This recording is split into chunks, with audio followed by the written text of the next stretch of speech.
Well, I'm really excited today on For the Defense. We have Arthur Aidala to talk about the Harvey Weinstein trial. Welcome, Arthur, to the show.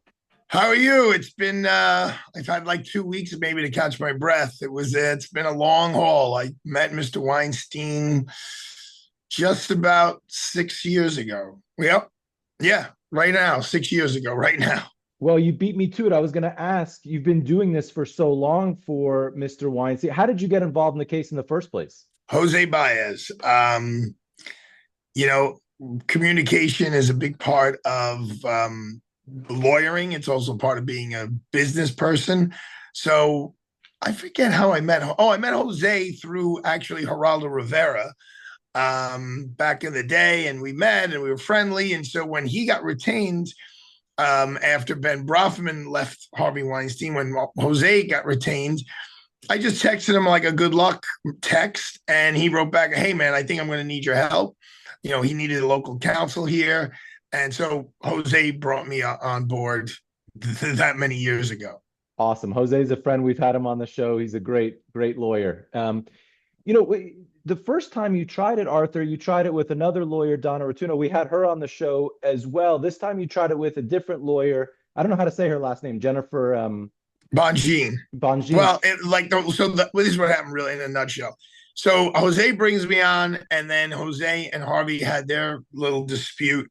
And Jose said, "I'm out of here." And so Harvey said, "What do you think?" I said, "Look, it wouldn't be the worst idea if you had a female on the team."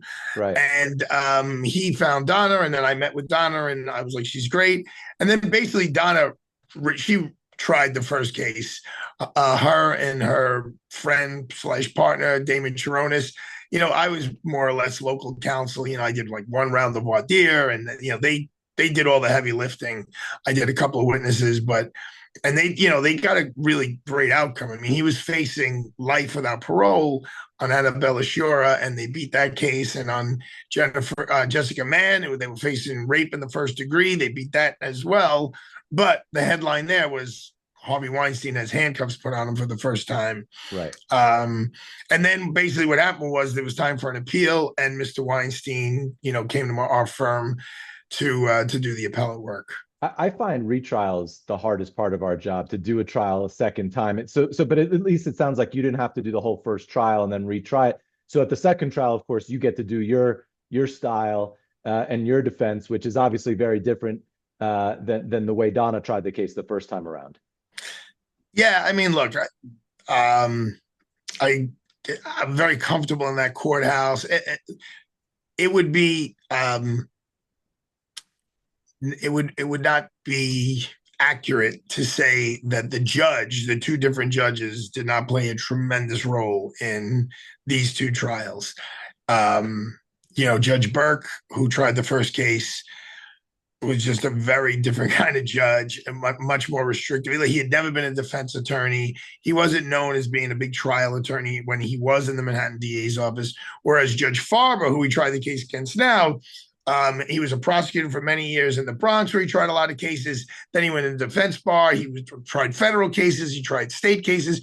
He really allowed both sides to be lawyers. He allowed us to do our thing, and he That's all was you very want. I mean, exact. And he was very pleasant. His law secretary Jennifer. It was amongst the most pleasant legal experiences I've had in my career. yeah, I mean, listen, as a defense lawyer, all you want is a judge who's going to let you try your case. I've been watching, at least following a little of the Diddy trial. To me, like that judge is really all over the defense, stopping them from doing things, giving instructions during the defense closing. I thought was over the top. So it's nice to have a judge that's going to let you do your thing. Well, a lot of that, in my opinion, has to do with security. I don't know the judge. I mean, I've met him personally in the P. Diddy case, but it's maybe his second trial. Now, he's very intellectually accomplished, and he's gone to great schools and clerked for great people, but he's only been a judge for a little while. Um, Judge Farber has been on the bench for 12 years. He's tried dozens and dozens of cases, as well as trying dozens and dozens of cases. So there's a sense of security. And when you're secure, you're able to let people do their thing, and you're not afraid of that you as the judge being upstaged in any way. Right. And Arthur, in New York State Court, do you get attorney conducted voir dire, or Oh the yeah. judge does it all? No.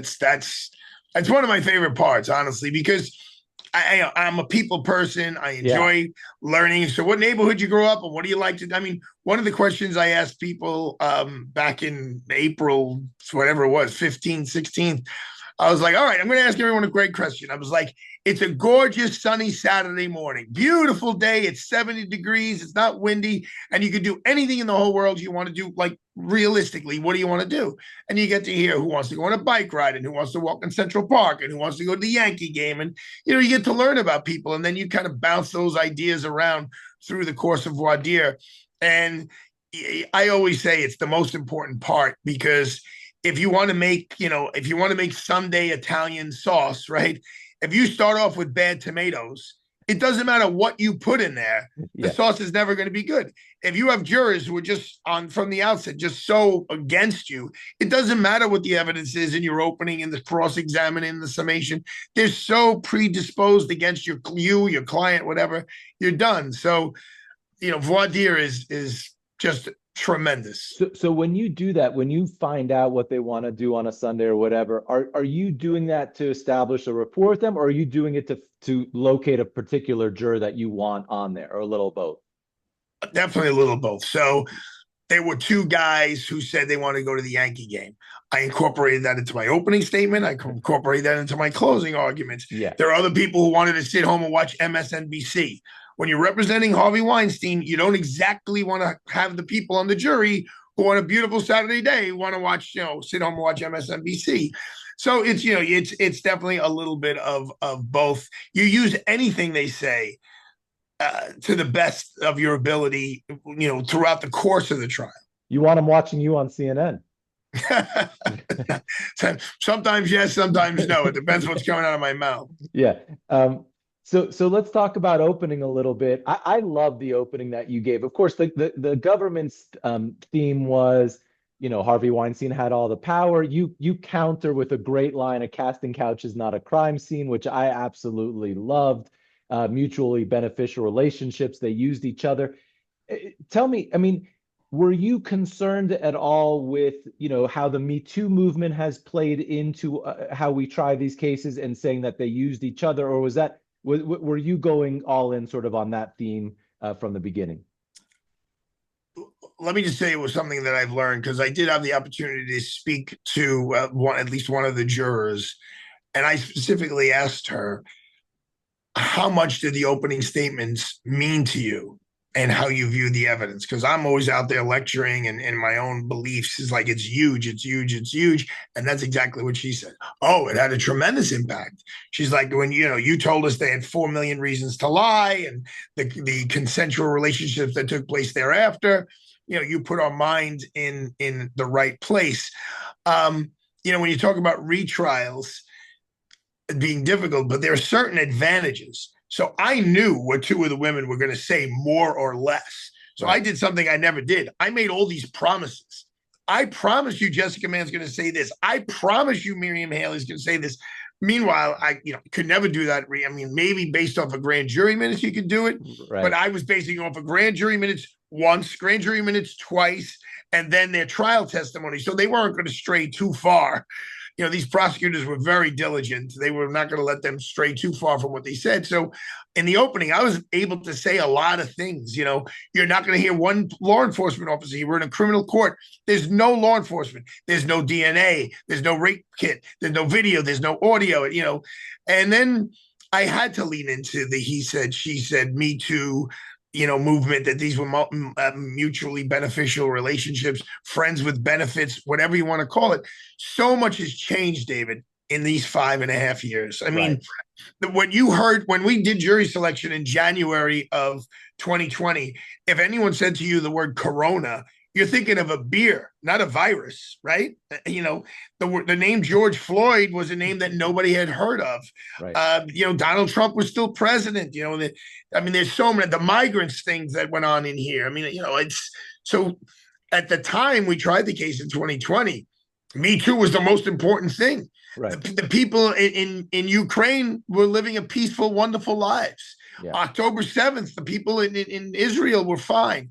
So much has changed to say, like, yes, Me Too was an issue that needed to be addressed and dealt with, but it was not of the magnitude of death and destruction that we've seen, internationally since then. So I've been waiting, obviously, for people to use this defense that you used, and I think it really played. But one critical part I think that's so important is you have to develop that trust. So when you make those promises, that you obviously have to deliver. One of the things, just to talk about that other big trial going on in New York, the Diddy case, where you have 10 lawyers on the defense side. Agnifilo gave the closing, but he didn't cross the major witnesses, and so I think it's hard to come into a closing without having developed that trust from the opening. Like, you opened and closed in your case.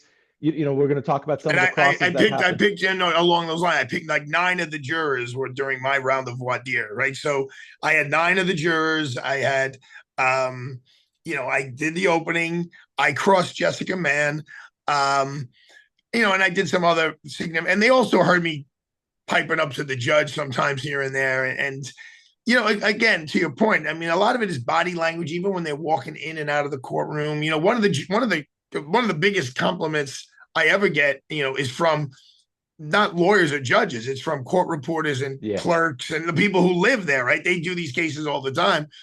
One of the senior court officers, he goes, I like your whole thing with the jury when they walk in and out. You're always smiling. I mean, look, it's no secret there were tests that were done or whatever. Jurors like smiling lawyers. Jurors like happy lawyers. They're not into the whole, mean, nasty, blah, blah, blah, blah, blah. I'm the big tough guy. That hasn't proven to, really ring true. They So, want one of them. They want one of them to be arguing. I mean, that's really what it is. yeah. And look, the hardest decision of the whole case was whether to put Harvey on the stand or not. He really wanted to testify. And sometimes it's a hard decision, sometimes it's an easy decision. I mean, I tried a homicide case where it was self-defense. We had no choice. The guy had to testify, right? There's other times where there's no way the guy's going to testify. Harvey was come on in the middle, because he handles himself well, and he can actually be quite charismatic. The problem is when you're talking about an event that happened in 2006 and you got to talk about it in almost 2026. Right. There's so much I don't remember. I'm not sure. I think so. Because to him, these weren't traumatic events. To him, this was just another one of many dalliances he's had over the years. So he doesn't remember, who was wearing what and who ate what at the dinner the night before. So and it's not like a Karen Reed case where the defense is some other dude did it. This is, yes, there was sex, but the question is did it cross over the line or not? So it's a much different sort of defense than you would see in some of these criminal cases.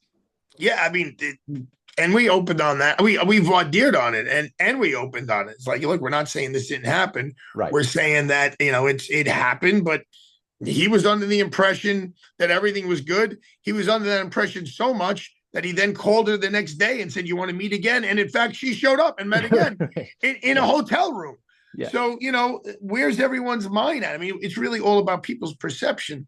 Well, let me ask you, I mean, going into it then, I mean, with the voir dire, and we'll get to the crosses in a little bit, but with the voir dire, do you use jury consultants? Did you use one in this case? And how do you typically, decide what jurors you want? I know we both have a good friend in common who's a jury consultant. And so I'm wondering if you use jury consultants in this case. So I typically don't use jury consultants. A lot of it has to do with finances for the client. Right. But I don't know.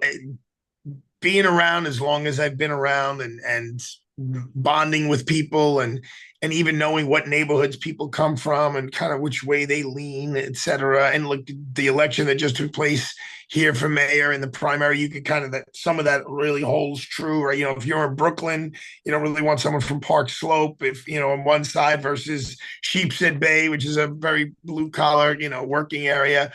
But I'll tell you what I did that I've never done before. We conducted a poll of just like a political poll, right, of registered voters in Manhattan, because that's who gets pulled for jury selection.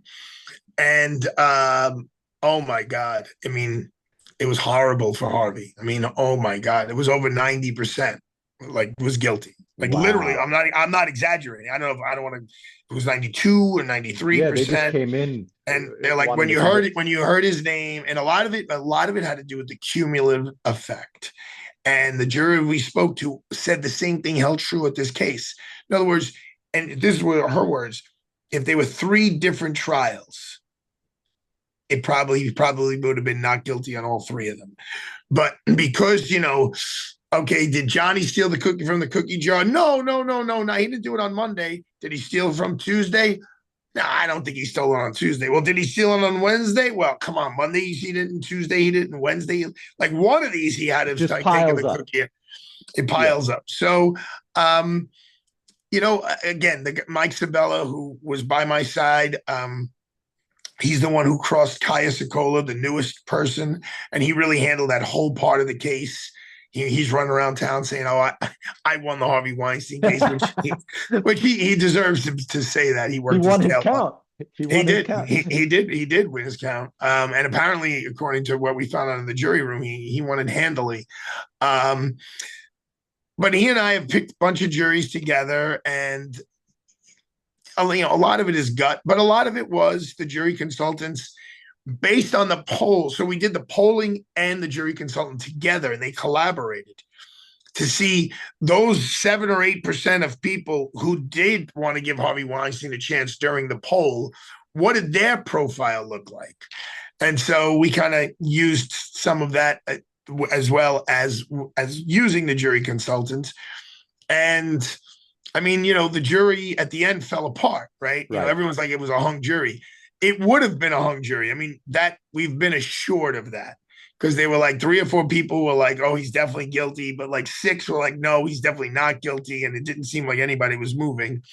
Well, But one of the let's get to the crosses before we get to the jury sure, deliberations sure, because there's sure, a sure. lot to talk about that. So let's start on your colleague crossing Sokola. So what I was reading about her, she settles, of course, for 3.5 million. Your colleague pushes her on this, and I think she responds something like, "You should be ashamed of herself." One thing I always wondered, do you think prosecutors coach witnesses like that for that kind of response, or was that organic the way she responded on that? I don't. I think there's a lot of coaching going on, but I Yeah. don't think that was coached. She actually, what happened was with her sister, who's a cardiologist, is a doctor. She showed up without us, without us asking her to, and said, basically, I think my sister's making this up or is Wow. severely exaggerating. And she turned over a diary of her sister's, where her sister has a list of men who have sexually abused her. And Harvey's not on the list. It does have Harvey's name, and it just says he broke promises. Wow. Well, if you're making a list of all these guys who Yeah. have violated you, and then you get to the other, I mean, why wouldn't you just say him too? So when she was confronted with that diary, which she was totally taken off guard, and the prosecutors were going berserk. I mean, berserk. It was comical, especially for me, because obviously I was supporting Mr. Sabella, but Mike was the one who was he was in the lion's den. So Yeah. he was fighting it all out. And I'm just watching. I mean, they were losing their mind because, they're very, very well prepared, the prosecutors. So to catch them off guard like this. And the jurors said that diary made all the difference. It was a game changer. They said it was priceless. You can't overemphasize what it meant. They also were a little offended when they found out her rent is like $11,000 or $12,000 a month. Yeah. And the way she dressed and all that, it fed into my thing in voir dire and opening and closing that she couldn't make money with Harvey Weinstein when he was on the top, but she figured out how to make money with Harvey Weinstein when he was on the bottom. And in Right. fact, Right. that happened and that rang true. So I mean, the journal is like such a Perry Mason moment. One It thing that was. bothers me about these criminal trials, and more it happens in federal court, is the judges are requiring you to give over your impeachment exhibits the night before, which is driving me bananas. And I think it's just wrong for judges to do it. I'm so glad that the judge lets you guys use the journal without forcing you to turn it over. It's crazy that judges require this nowadays. Well, the judge, well, you're 100% correct, and we can talk about it in a moment. Well, the judge didn't know the journal was coming either, but yes, in New York State court, if you're following the law, you don't have to turn over your impeachment material because you don't know what the person's going to say, so Of you don't even course. know how Right. you're going to impeach him. What flipped me out, and it wasn't a criminal case; it was the civil case of Donald Trump with Judge Lewis Kaplan, where Donald Trump wanted to testify.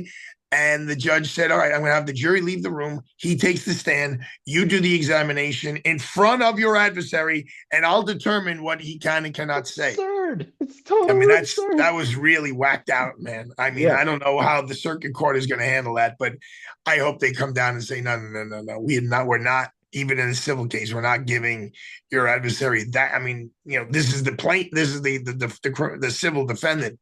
Yeah, You but got to give bad him. cases make bad law, and so because it's Trump, who knows how it will come out with the appellate court, which is a shame. So Mimi Haley, another big witness in the case, and you didn't do this cross, but again, like really emotional responses by Haley, and I think the judge said it was the first time in his career that he had to bang the gavel during the cross. What was going on there? So Jennifer Bongine she's a great lawyer. She's a great person. We really enjoy her. We've all gotten very close. She was very helpful to me when I had to argue in the Court of Appeals, because she had just argued The Cosby case, right? Cosby case, Yeah. right? And even though they didn't rule on Cosby in her case, the oral argument was all about Molyneux. So she was great. So I got very close with her then. And then when we won and it was time, Harvey was like, Arthur, I want to use Jennifer Bongine to do Mimi. In the first trial, Damon Sharonis, a male, cross-examined Mimi. Harvey wanted a female to cross-examine Mimi. Okay. And then I was totally fine with that decision. And when he chose her, it was great. But Jennifer's got a very unique style, and she's combative, very combative, but with a smile on her face. She's combative, and she challenged Mimi, challenged her. And where Mimi really snapped was when she challenged her on the details, which, Damon didn't do that in the first trial. And I'm not blaming him. It's a little rough to talk about, had the panties come off and the tampon and your private parts and blood. I mean, it's not it was hard for me to sum up on it, let alone cross-examine on it. But Jennifer Bongine, she went right in for it. And me couldn't get the details down. And she just snapped out and she said the F word and this a-hole raped me, and she stormed on. And then it was right out of the movies. I mean, it was you can't handle the truth. It was like one of those moments, man. It really was. It was amazing. It was really amazing. But Arthur, I mean, you talked about Harvey wanting a woman to do the cross, and this comes up in these trials so much. And we're seeing it in the Diddy trial where all six prosecutors are women. They use some women to cross some of the so-called victims. I wonder whether that's right, whether the instinct to have a woman always cross the woman it seems to play into stereotypes. I'm not saying it's the wrong thing to do, but I'm not sure that should be the default either. I'm not sure it should be the default either. I mean, Mike Sabella did a great job on Kaya. Right. Allegedly, I did pretty good on Jessica. Let's talk about Jessica. So Jessica, she also got really crazy emotional, and you crossed her on the fake orgasm. Arthur, I mean, when I was reading about that, I didn't know whether to laugh. My jaw was on the floor. How do you do that cross?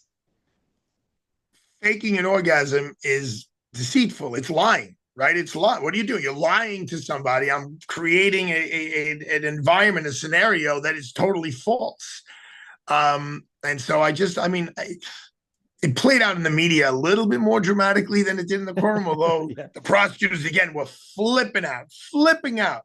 I mean, I can't tell you, they were, oh, Judge, he's going to be held in contempt. I said, what did I do? I said, so you testified that you faked an orgasm, correct? Yes. I said, and that's a way that's deceiving someone, correct? Yes. Well, how did you do that? Did you use words? Was it body language? Was it sounds? And all she said was, it was like when Harry met Sally. And then, there were people on that jury who were like 25 years old. I didn't see Harry met Sally. So my follow-up question was like, what does that mean? And I mean, they were jumping up, Judge, sidebar. We did a side. And we went to the sidebar, and the judge was like, Mr. Aidala, I think we got the point. And so he was having. Yeah. I mean, I don't know if I should be saying this. Well, was it written in the paper? I mean, the judge found some of my courtroom presentations quite amusing. I mean, he was grinning. He was, as I said, he did this for a long time. So he knew the risks I was taking and the challenges that we faced. So he was not bored. He was into the whole. And what about the jury? More important than the judge reacting, how is the jury reacting to it? I honestly, I can't answer that question specifically, because I didn't see them. I remember one or two of the jurors reacting, in my opinion, negatively when I talked about to Jessica, so you lied to Harvey about this, you lied to your mother about that, you lied to your friend about this. She's like, yes. I go, so you're a liar. And I saw like two of the women like bristled a little bit. But, that's what I'm trying to say she's doing here, right, is lying. But what was really interesting, first of all, David, because I questioned her like for an hour and a half and then an afternoon and then all the next day. And she was calling me Arthur. She was like, no, Arthur. Yes, Arthur. Like no, Arthur. Buddies. Yeah, right. And I had never spoken to her before. I didn't Donna cross-examine. I've never said a word to this woman. But she's seen me on TV and she saw me at the last trial. And I don't know if she's Googling me, whatever. But there's this level of informality so at the end of the day, my team is like, you got to straighten that out in the morning. Like, so I did. I was like, we never met. We never spoke to each other. And it was very adversarial initially. And then I just got into this like role of asking her questions that she just had to say yes to. And there were times where she would just go like with 20 yeses in a row, right? You walked in the room. Yes. And you did this. Yes. You did that. Yes. You did this. And it was funny because at one point, because I'm just making statements and the prosecutor jumps up. He's like, objection. He's not asking questions. That's what we do. I said, I'm sorry, Judge. Okay. So Jessica, you walked in the room, right? Yeah. And then you got a glass of water, right? And then, after the third time you do that, you can go back because they're not going to like start objecting it. But at the end of the whole day, like after the whole thing was over, direct, cross, direct, blah, blah, blah, blah. When she left, when she walked in the day before, she came in and she gave me and Harvey like these evil eyes. And then during direct, she cried and she came off the stand and she's pointing at Harvey like, look at my tears, look what you did. I think she was on 3 days in total. But then when it was all over, she walked by me and like kind of sheepishly gave me like a friendly smile, like almost like two boxers at the end of the 15 rounds, they hug each other. And it was kind of like that, and it's weird though. It was definitely weird. And that was, she was the last of the big witnesses, but an important witness for Harvey because she's the only one that carries the word rape. And unlike you and I and others, in our field, even the jury thought Jessica was the most serious count. Jessica's an E felony. He's already done all the time he could do that. She was basically another Molyneux witness. But they thought it was the most serious count because it says rape. So that's why it was very, very, very important to Harvey that he not get convicted of that count. You mentioned that, the media sometimes blows things out of proportion from what happens in the courtroom. In these high profile trials, I've seen some lawyers go on afterwards and say they didn't follow the media during their trial. I say it's BS. Of course, you follow some of the media when you're in trial. Did you follow some of the media, and what did you think of their coverage during the case? I didn't not follow it because of like ego or anything like that.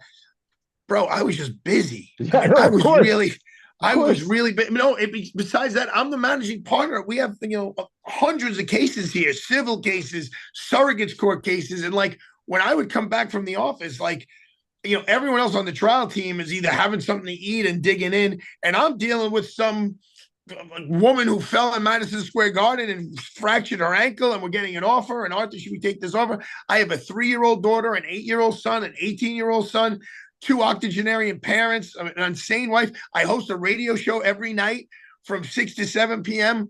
So, like, me sitting around, like, oh, let's see what the New York Post said. Of course. I will tell you this, to be forthright. I definitely read some of the coverage after my opening and after my summation. After my summation, I was able to breathe a little bit. But there was a lot more, especially like the New York Law Journal was covering it very closely, and others. I mean, Harvey read every single. Of course, no, but Arthur, I mean, you talk about an interesting point, because I don't think folks realize what it's like to be, especially in a long trial, when you have the other cases don't stop, your work doesn't stop, your family doesn't stop. I always ask my guests this. I'm curious, like, are you able to exercise during trial? Are you able to eat during trial? Or you just everything stops? Well, I'm blessed. I don't exercise Ever. except to live life, right? I mean, Yeah. I'm running Yeah. around. I do my push-ups in the morning before I jump in the shower. That's my whole Yeah. routine. That's it. Um, What about the eating? the benefit of the trial is you get to blow things off. You get to blow things off. Tell Sorry, I'm people on you're in trial. trial. Yeah. Right. And especially like when it's a big trial. And when I say blow things off, I mean the electrician coming to fix this, and the car, and the insurance, and my wife was insane. I mean, and fantastic in terms of having a supportive partner. The best. That's very meaningful. The air conditioner in our house busted, and she had to deal with these guys getting 3 estimates. Like, I just don't have time. I mean, I missed our wedding anniversary. I missed Easter. I missed a really important funeral. Yeah. Mother's Day, like you People don't get show it. up. You Yeah. show up, but you're so distracted. Like, I went, like, we had Mother's Day at my mother-in-law's house. I had all the paperwork there. I had this iPad that I'm talking to you on right now there. So yeah, I'm having a little bit of pasta, and then I'm going, and I'm like, Right. my kid, look, I'll sum it all up. So the verdict came in that Thursday, Friday. The following week was Juneteenth, right? It's Thursday. And my 8-year-old had off from school. And I said to him on Monday or Tuesday, hey, Arthur, I said, Daddy's going to take off Thursday, and I'm going to spend the whole day with you. And Dave, he didn't hesitate at all. He goes, well, are you going to shut your phone off? That's great. Yeah. Because, it was constant. I mean, Harvey's calling me regularly, and the whole team is calling me regularly. The investigators are calling. Look, I only know how to do these things one way. I'm all in. I'm all in. Of course. It's 20 in the shower, in the bathroom. Even if I want to give myself the luxury of washing the car, I'm washing the car, and I'm doing my opening statement in my own head. Of course. So it's rough. So let's talk about closings real quick. I loved the themes in closing. Of course, they were the ones you talked about in opening and crosses. I'll read a couple of them. Women with broken dreams. He's getting used. They're lying about what happened, not about everything, but a small slice, just enough to turn their regret, their buyer's remorse into criminality. If this guy wasn't Harvey Weinstein, would we even be here? So let me ask you, do you think that's true? If it was a small time, non-famous guy, would he be prosecuted or no? If he was prosecuted, once it got reversed, they would have worked out a plea. That's it, right? That's it. I mean, Yeah. he had already done 5 years in jail. Right. And again, not to go too deep in the weeds here, but what he was doing all that time for was putting his mouth on a woman's vagina, who then had consensual sex with him 10 days later. He never exposed himself. He never penetrated her in any way, shape, or form. So, even if you want to look at the facts, the most sympathetic to the prosecution, in that courthouse under this administration, you got people carving people's eyeballs out and showing it to them before they eat it, and they're getting some alternative to incarceration program. Obviously that's an exaggeration, but where I'm coming from. Yeah. If you were looking at it objectively, okay, when the case was reversed, Harvey was 72. You have a 72-year-old guy, never convicted of anything, never investigated, never had given millions of dollars to every charity you can imagine. And yes, he put his mouth on a woman's private parts when he shouldn't have. He pleads guilty. What is he going to get? 2 years, 1 to 3? I mean, he's going to get some minimal sentence instead, and because he's Harvey Weinstein, he got 20 years. So I gotta ask you about this part of your closing, Arthur. So you know what's coming when you talk about your father's advice. I'll let you tell. Let me let you tell. What did you say in closing about your father's advice, and then about Well, your own wife? it was right. So we took a break in the middle of my summation because somebody had to, one of the jurors had to go to the bathroom, which was great. It was like 45 minutes into, look, I am not, and I know there are brilliant lawyers who have been on your show. I am not one who thinks like a 4 hour, 6 hour, 8 hour summation wins the day. It may win the day for other guys. It's just not in today's day and age TikTok where cares. exactly. Yeah. Exactly. Actually, in my opening and my closing, I referred to reels. I go, look, you know how to do everything in this a reel. So let me give you the top three reasons why, there's these reasonable doubts on this one, on that one, on the other one. So I get it. So they took this little bit of a break, which was cool. And I went out and my wife was there and my father-in-law was there. But I didn't tell this to my father-in-law. I said to my wife, I go, look, I'm going to talk a little bit about what goes on at home with us. And, she's like, what are you talking about? I was like, just sit tight. So she knew it was coming. So I said, look, folks, it's not easy to discuss this, but we're talking about sex, the physical act of sex. And there are men and there are women, and someone's sometimes a little more aggressive than the other. I go, you think after a Friday and a Friday evening, after a full week of my wife raising two children and being a lawyer and doing everything a woman's got to do all week long, you think when I come home, she's like swinging from the chandeliers, all ready to fool around with me? Or you think I have to like cajole her a little bit, say, come on, honey, I love you, give her some kisses, give her some hugs. And what does she do? Eventually she acquiesces, she gives in. Does she really want to do it? No. But is she consenting to do it? Yes. And that's what happened here.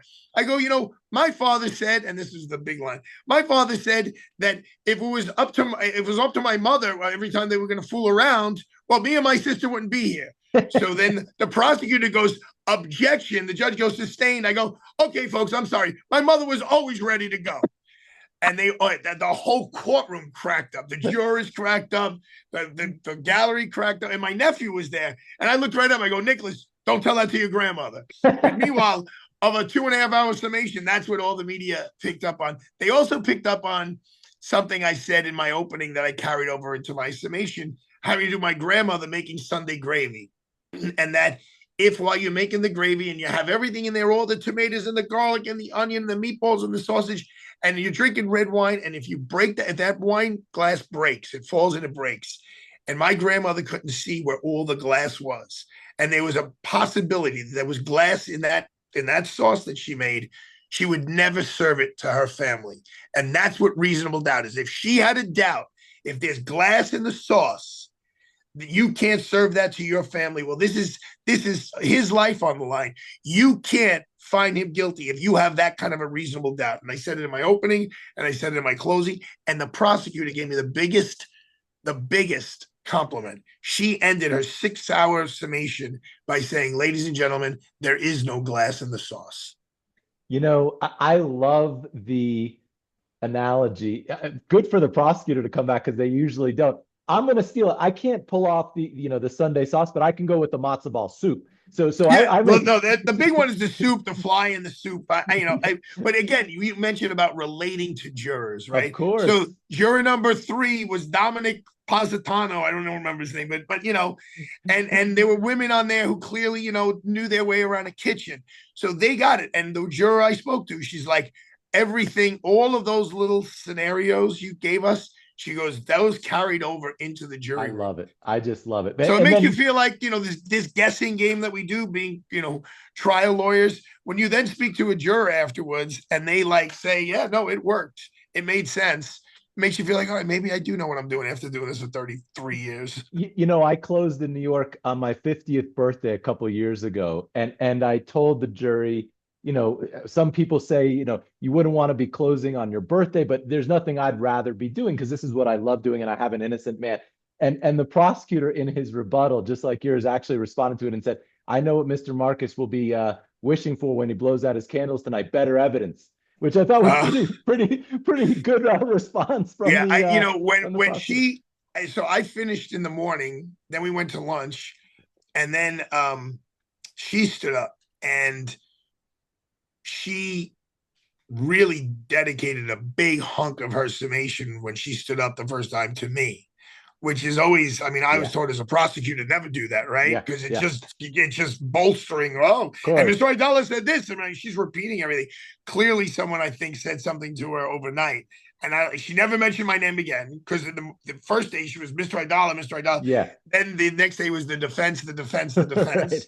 Yeah. Because just so we clear, on the Harvey Weinstein case, everyone was in the courtroom. The DA, Alvin Bragg, the chief of the office, the chief of trials. At the table is the executive assistant DA. She's the sex crimes bureau chief. I mean, they did not skimp. They spent so much money. They flew to the state of Washington to prep one witness. They flew, we don't know where, out of the country. We think Argentina or Australia. We know it begins with an A, to prep Mimi. I mean, they spent Right. Just wild. millions of dollars. Wild. Meanwhile, you got some guy, some jerk pushes a woman on the subway, and they're like, they put some, whoever is on the case, and they'll figure it out. It's just wild. And I know we're running out of time. I'm enjoying this so much, Arthur. But let me talk about deliberations because the trial gets even crazier during deliberations. When one of the jurors comes out and says, "I can't go back in," what happens during deliberations? And why didn't you get a mistrial? This is the classic mistrial. So the jury went out Thursday, right? I summed up Tuesday. She summed up Tuesday and Wednesday. The judge charged them Thursday morning. And Friday morning, one of the jurors comes in, a young man, and he's like, things are not being right. This is not fair. I mean, we have exact words in the record. This is not fair. What's going on there is not fair. They're isolating people. They're minimizing people. I don't like it. So the judge calls them all out and reads them. Everyone's got to work together, and you can't deliberate unless everyone's in the room. Later on that afternoon, the same guy comes back and he goes, I want out. I Yeah. want out. And the judge who was mild-mannered and nice the whole time, he got nasty with you. Like, you ain't going anywhere, bro. Like, this whole thing, it would go sideways, right? Then he's releasing them on Friday at the end of the day. And the juror, number one, the foreperson says, Judge, I would like to talk to you about something. The judge says, well, go in the back, write a note, and come out. And then he doesn't. He just tells the court officer, it's okay, forget about it. So we thought maybe he had a child care issue or something. Monday morning, as soon as we come in, the same foreperson wants to talk to you. What's going on in there is not right. It's intimidating. It's threat. We asked to speak to him privately, all of us. And he made it very clear that he was not in a comfortable situation. He didn't like what was going on in there. The judge reads them the riot act again. There's readbacks going on. He comes out the next day and he's like, look, I'm just not going back in there. That's it. I'm not going back in there. And then he goes, I'm threatened. And that's what I'm saying. Judge, we should be calling 911. You got a guy who is in here telling you he's threatened. He's being menaced. He's being harassed. Why are we not helping him? He's asking you for help. And the judge was very guarded in speaking to them and asking them any follow-up questions. Yeah. He's like, please don't tell me anything about what's going on in the jury room. And then eventually the guy said, that's it, I'm done. Like the judge did not declare a mistrial. The juror declared a mistrial. And then the judge just says, have you guys reached a verdict on anything? And they said, yes, we have. And he said, go in there. And then they came out and they reached, the verdict on 2 and not guilty. Then we don't know what we're doing. And then not guilty. And the judge said, go home for the day, come back tomorrow. And when he came back tomorrow, he asked the foreperson, have you reconsidered? Do you want to deliberate? He said, no. And that was the end of that. Well, what a crazy trial. It was nuts. deliberation. It was Yeah. nuts. It was great. I mean, it was, as lawyers, and I mean, before I summed up, one of my partners, John Esposito, who was my supervisor when I interned 35 years ago this summer in the Manhattan DA's office, he said, Arthur, remember one thing before you go in there and sum up. Not everybody gets to play in the Super Bowl. And you're going to play in the Super Bowl. How right great now. is that? How great is that? It was great. And Arthur, thank you for doing this. One of the reasons I do the podcast is because I love talking trials. I could talk with you for days about this stuff and having all the great lawyers like yourself on, and it's just wonderful. So thank you for doing this. I think folks will love to listen to you, and I really appreciate you. My pleasure, man. Thanks. Keep up the great work. Thank you, Arthur.